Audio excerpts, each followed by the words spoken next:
It's easy to miss, but tucked under the south end of the world-famous Golden Gate Bridge in San Francisco is another engineering landmark from an earlier era.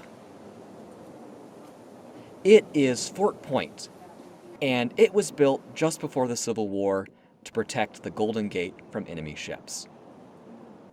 The U.S. Army built Fort Point as part of what is known as the third system of coastal defense forts, which were built between the end of the War of 1812 and the beginning of the Civil War.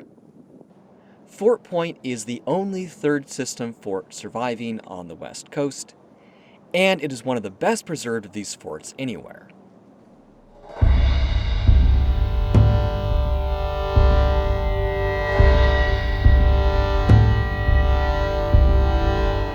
The Army built the third system forts in response to the American military experience in the War of 1812.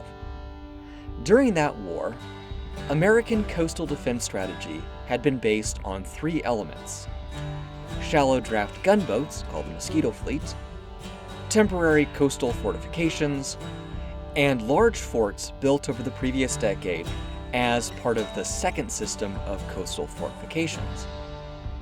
But the Mosquito Fleet and the temporary fortifications proved not to be very effective in defending against the British.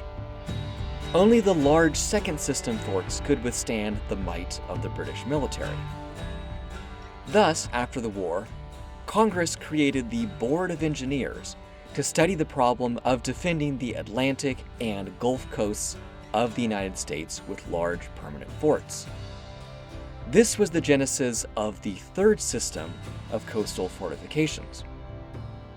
In the third system, the Army would build and staff a series of large coastal defense forts to protect cities and the approaches to major harbors.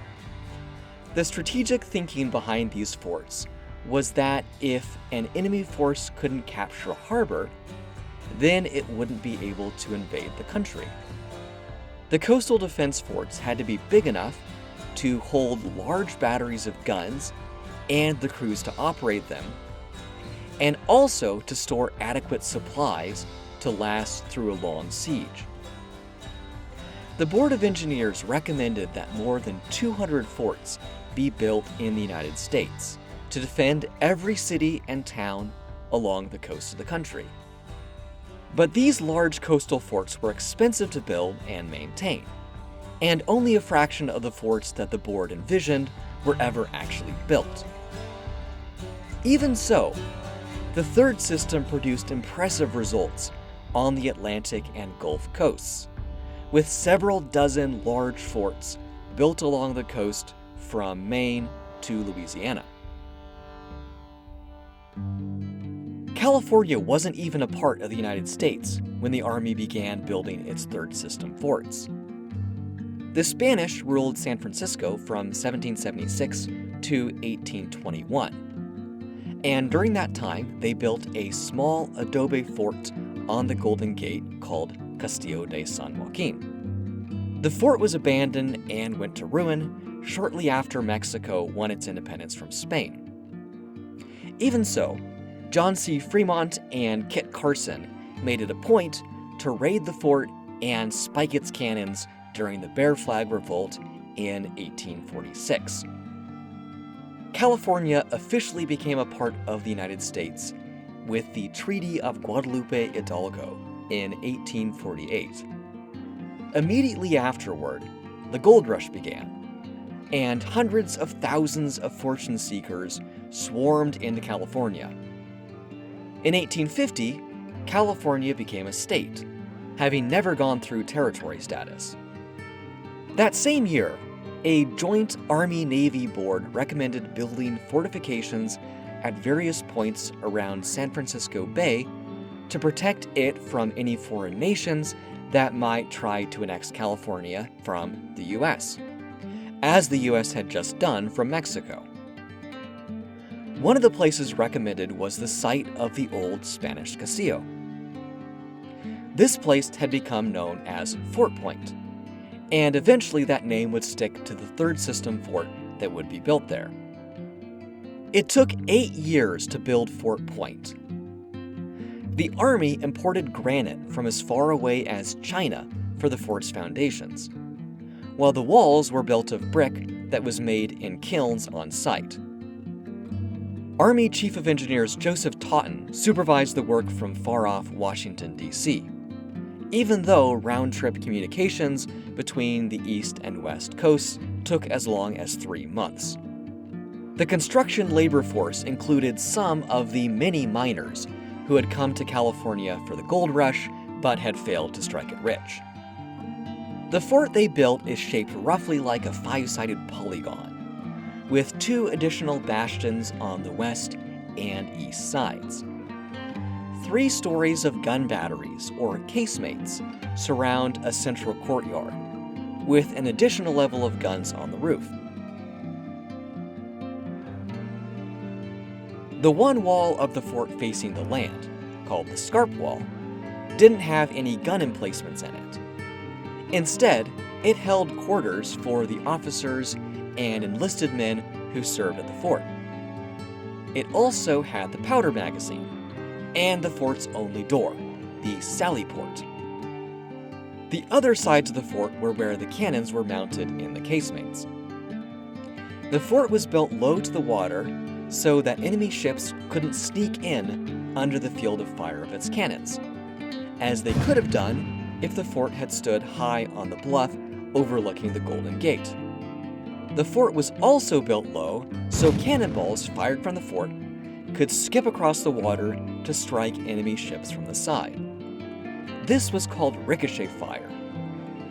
It required less precise targeting than if the cannonball flew on a ballistic trajectory all the way to the enemy ship, because the artillerymen didn't have to worry so much about range this way.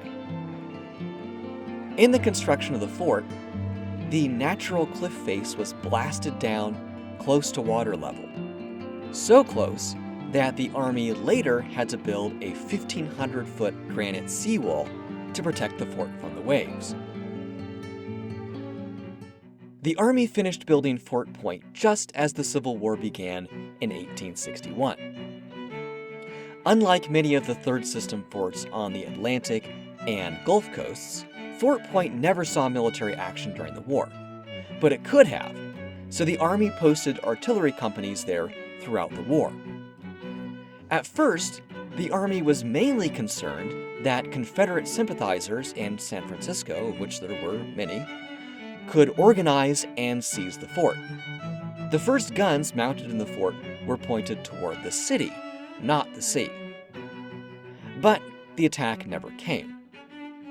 Later, in 1865, a Confederate ship, the CSS Shenandoah, came within a few days of attacking San Francisco. But the captain called off the attack when he learned that the war was already over and his side had lost. As events on the east side of the country showed during the war, Fort Point was already obsolete by the time it entered service. 2 technological changes of the mid-1800s had made the third system forts ineffective for coastal defense. The first was rifled bore artillery, which could blast the walls of a fort down much faster than the old smoothbore artillery firing round balls. The other change was the introduction of ironclad ships like the Monitor and the Merrimack. These ships had hulls that were stronger than the walls of the forts that were supposed to defend against them. After the Civil War, coastal defense shifted from third system forts to lower profile gun batteries built of reinforced concrete. This was called the Endicott system.